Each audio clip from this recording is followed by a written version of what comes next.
Olá, bem-vindo a mais uma aula do nosso canal do Zero ao Dev. Agora que a gente já entendeu o que são variáveis, o que é uma constante, como que a gente trabalha com entrada e saída de dados, a gente vai partir para um novo conceito, que são os operadores. Posso dizer que utilizaremos operadores em qualquer sistema, em qualquer momento, seja para uma função, seja para qualquer momento a gente vai estar utilizando esses operadores. Então é interessante a gente focar bastante nele, entender como ele funciona, porque ele é um dos pilares, né, para que a gente consiga evoluir durante o nosso curso. Então, para entender o que são os operadores, a gente tem que saber que operador é nada mais do que um símbolo que indica a realização de uma operação sobre uma variável. Ou seja, a todo momento, quando utilizamos um operador, a gente vai estar modificando uma variável, seja para um determinado cálculo, seja para uma atribuição.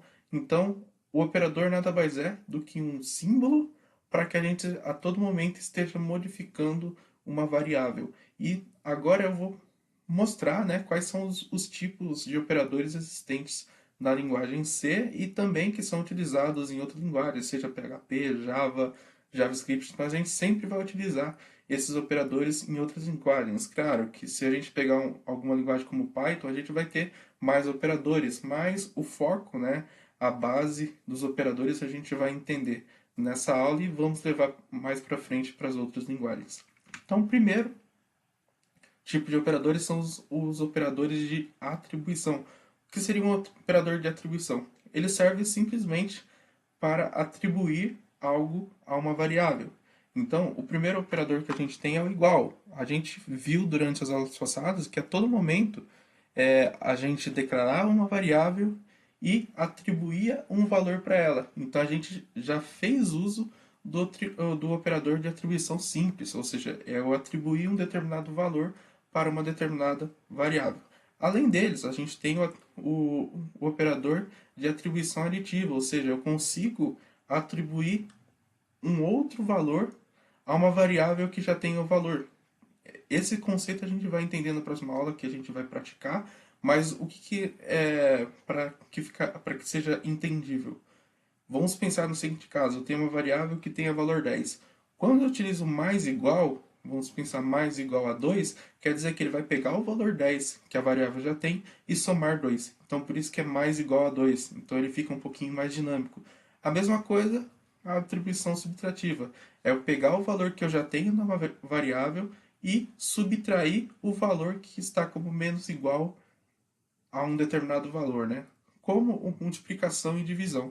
Então esses valores, esses operadores, eles servem simplesmente para atribuir um determinado valor. Lembrando que esses operadores mais igual, menos igual, vezes igual, dividido igual e módulo igual, eles dependem que uma variável já tenha um determinado valor.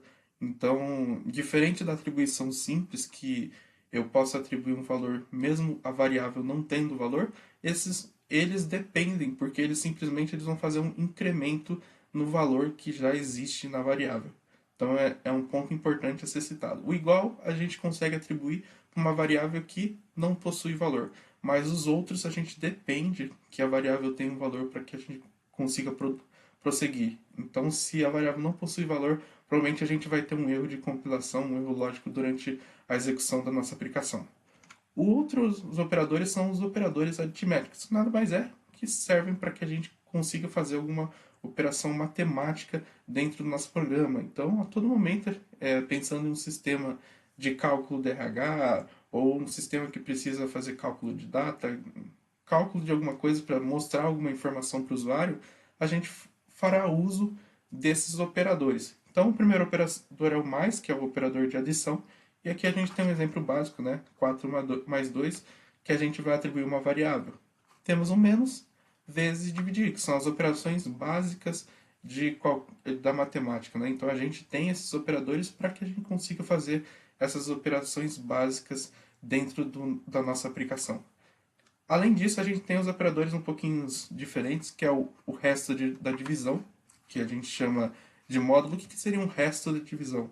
Ele simplesmente vai pegar o valor da variável, dividir por um outro valor, e o resto, ou seja, o que sobrar dessa divisão, a gente tem o resto. Então aqui a gente tem o exemplo 7 por 3. Então ele está fazendo uma divisão de 7 por 3 e ele vai pegar exatamente o que restou dessa divisão.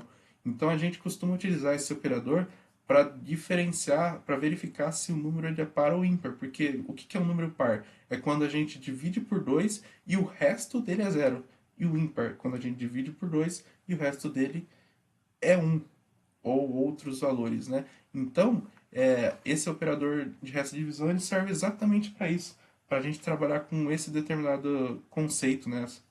Essa determinada atividade. Além disso, a gente tem os operadores de incremento e decremento, ou seja, eu vou pegar uma variável que ela possui um determinado valor, seja 0, 1, e o incremento, o que ele vai fazer? Ele vai pegar esse variável que já tem 2 e vai incrementar 1, então ele passa a ser 3.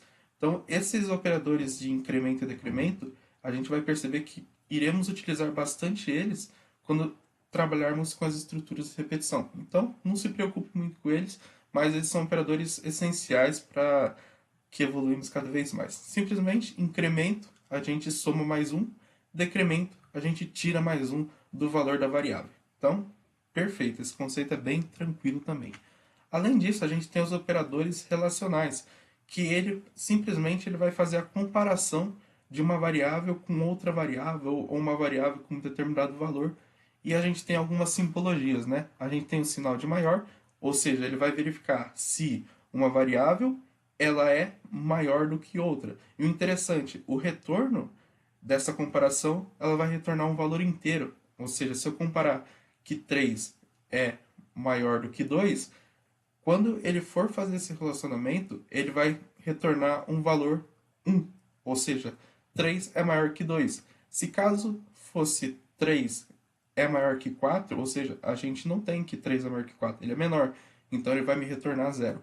A gente também tem o maior ou igual, ou seja, ele vai verificar, além se esse valor é maior do que o outro, se eles são iguais. Então, se caso esses valores sejam maior, ou seja, o valor de A for maior do que B, ou também for igual a B, o retorno vai ser 1. Então, esses operadores aqui relacionais e os lógicos que a gente vai ver daqui a pouco, a gente vai fazer uso deles dentro da estrutura condicional. Mas vamos passar por eles, que é importante. Temos também o sinal de menor, né? Então ele vai comparar se um valor é menor que o outro.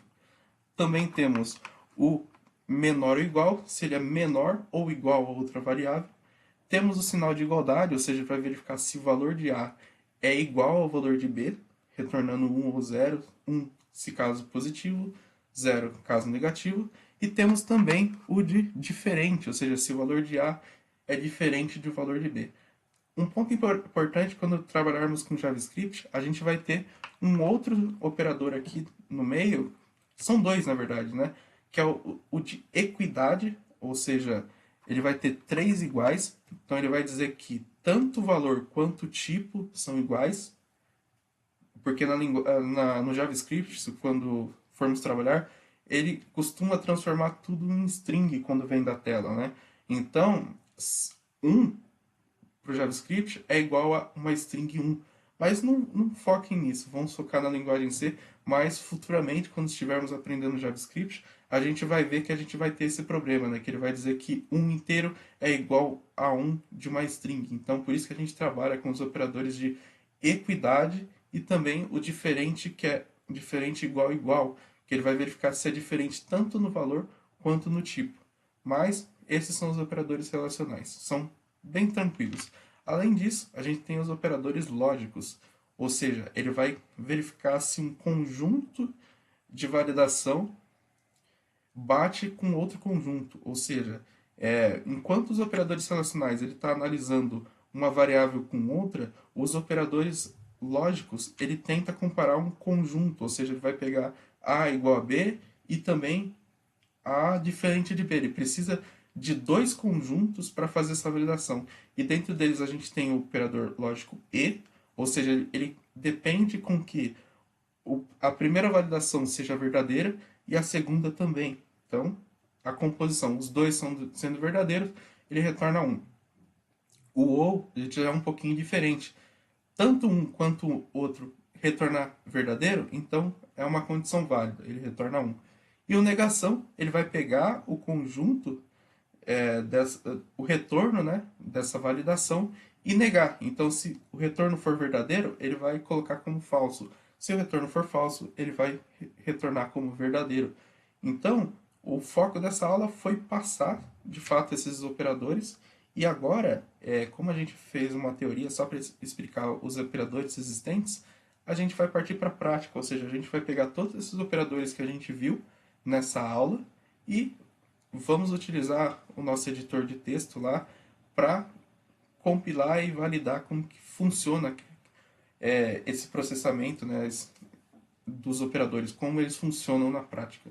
Então espero que vocês tenham entendido como funcionam os operadores e qual a funcionalidade, né, a importância dele na programação. Qualquer dúvida, deixe nos comentários. Se não é inscrito, se inscreva no canal para que a gente compartilhe cada vez mais conhecimento. E também vocês, também se tiverem algum conhecimento, deixe nos comentários para que a gente cresça cada vez mais como programadores, como pessoas e vamos evoluindo cada vez mais. Até a